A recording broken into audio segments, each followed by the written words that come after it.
तुका म्हणे अभिमान आणि नारायणा न सोसे. देवाला अभिमान चालत नाही. तुका म्हणे नरकी घाली अभिमान, किंवा तिळ मात्र जरी होय अभिमान मेरू तो समान भारदेवा. म्हणून परमार्थामध्ये अहंकार अभिमान चालत नाही. जगद्गुरु तुकोबाराय म्हणतात, महापुरे झाडे जाती आणि ते लव्हाळे राहती.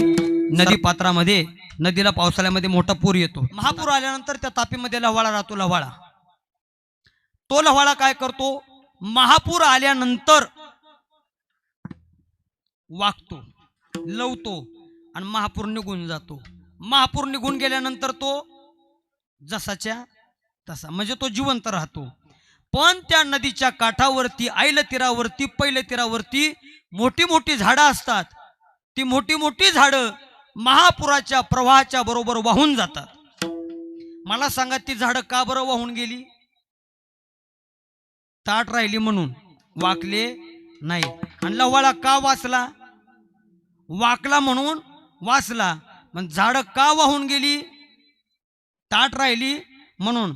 अशी बऱ्याच गावची मोठी मोठी झाडं वाहून गेली महाराज, वाचली नाहीत. का बरं? अरे ताट राहिली. पण परमार्थामध्ये लवलं पाहिजे, नम्रता धारण केली पाहिजे.